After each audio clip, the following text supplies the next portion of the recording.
प्रतापराव जाधव यांना केंद्रात मंत्रिपद मिळते असं समजतंय। शिंदेंच्या शिवसेनेकडून प्रतापराव जाधव शपथ घेणार आहेत असं कळतंय। एक मंत्रिपद हे दिलं जाणार आहे मोदींच्या मंत्रिमंडळामध्ये शिंदेंच्या शिवसेनेला आणि त्यासाठीचं नाव प्रतापराव जाधव हे असणार आहे। शिंदेंच्या शिवसेनेकडून प्रतापराव जाधव शपथ घेतील असं समजतंय। प्रतिनिधी शिवाजी काळेंकडून अपडेट्स घेऊया।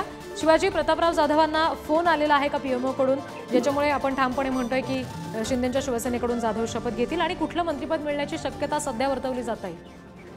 अद्यापर्यंत मंत्रिपदामध्ये कोणतं मंत्रिपद मिळणार याची जी शक्यता आहे तीच व्यक्त केली जात आहे। मात्र एक बाब आहे की त्यांना फोन आलेला आहे आणि ते आता मुख्यमंत्री एकनाथ शिंदे जे आहेत त्यांच्या भेटीसाठी मुख्यमंत्री एकनाथ शिंदे यांच्या घरी पोहोचले आहे। हे श्रीकांत शिंदे यांचं घर आहे आणि त्या घरी मुख्यमंत्री एकनाथ शिंदे थांबलेले आहेत। आता त्यांच्या भेटीसाठी प्रतापराव जाधव पोहोचलेले आहेत। त्यांचं नाव मंत्रिपदाच्या यादीमध्ये निश्चित असल्याचं समजतंय आणि या सगळ्या पार्श्वभूमीवरती प्रतापराव जाधव या ठिकाणी पोहोचलेले आहेत। चौथ्यांदा खासदार झालेले आहे प्रतापराव जाधव। प्रतापराव जाधव हे मंत्र्यांच्या लिस्टमध्ये जे आहेत ते आपण जर पाहिलं तर टॉपला होते, कारण त्यांची सिनियरिटी होती। आतापर्यंत आमदार देखील राहिले, राज्यात मंत्री, त्यानंतर मागच्या वेळी देखील त्यांचं नाव चर्चित होतं। मात्र मंत्रिमंडळ विस्तार झाला ते मोदी 2 मध्ये।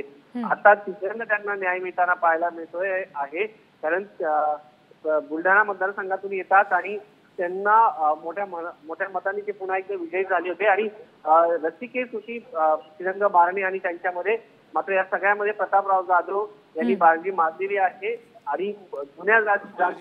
आहे आणि जुन्या जाणत्या शिवसैनिकाला मुख्यमंत्री एकनाथ शिंदे यांनी न्याय देताना पाहायला मिळते, संधी दिलेली आहे आणि या सगळ्या पार्श्वभूमीवरती आता प्रतापराव जाधव जे आहेत या ठिकाणी पोहोचल्याचं समजतंय। अगदी, आणि या शपथविधी संदर्भातले पुढचे सुद्धा नवीन अपडेट्स तुमच्याकडून घेत राहू शिवाजी। तुर्तास धन्यवाद दिलेल्या सगळ्या माहितीसाठी।